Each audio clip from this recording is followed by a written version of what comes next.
আসসালামু আলাইকুম প্রিয় দর্শক বন্ধুরা। আর কত ভাই,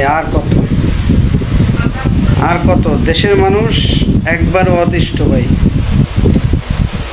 এই চাঁদা নিয়ে দেশের মানুষ একেবারে অতিষ্ঠ। কেউ আর চাঁদা দিতে রাজি না ভাই।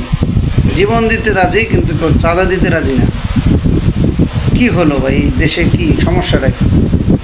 হ্যাঁ, আপনার টাকা আপনি কেউকে দিবেন না, সেজন্য মনে করেন আপনাকে মেরে ফেলবে তারা। মানে আপনার টাকার মধ্যে তাদের হক। আচ্ছা, ব্যবসা প্রতিষ্ঠান আপনার, সব কিছু আপনার, আপনার কষ্টে অর্জিত অর্থ আপনার, অথচ আপনার টাকা কেন তাদেরকে দিবেন না? এটাই হচ্ছে সমস্যা দেশে, আর কোনো সমস্যা না। সুতরাং এই চাঁদাবাজদের বিরুদ্ধে আমাদের সোচ্চার হতে হবে। সে যেই হোক না কেন, যত বড় নেতা হোক, যত বড় পার্টি হোক, যেই হোক না কেন, আমাদের তাদের বিরুদ্ধে সোচ্চার হতে হবে। এটা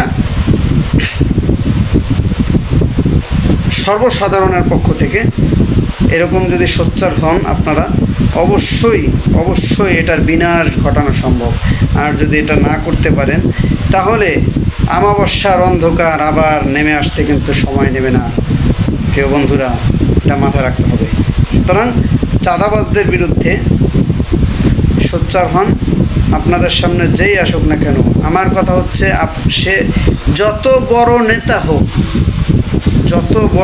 হোক, সে কিন্তু মানুষ। তাকে মারলে কিন্তু রক্ত বের হয়, তার কিন্তু শরীরে ব্যথা অনুভব হয়। যদি তাকে কোনো ব্যথা অনুভব যদি তার না হয়, তাহলে বুঝতে হবে যে না, সে মানুষ। যেহেতু তারা মানুষ, যারা চাঁদা চাইতে আসে, কেন আপনি আপনার এত কষ্টে অর্জিত টাকা আপনি একজন চাঁদাবাজের হাতে তুলে দেবেন? কিসের এত ভয়?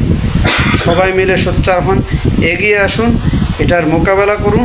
অবশ্যই এটা সব কিছুর সমাধান হয়ে যাবে আশা করি। তো এজন্য আমাদের ঐক্যবদ্ধ হওয়া উচিত।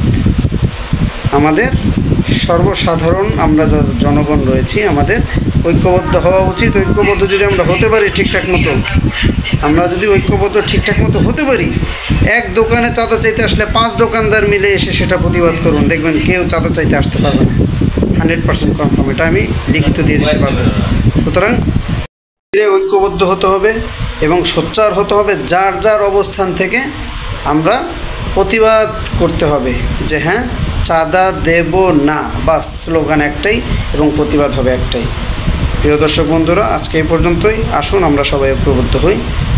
ভালো থাকবেন সবাই। দেখা হবে পরবর্তী কোনো ভিডিওতে।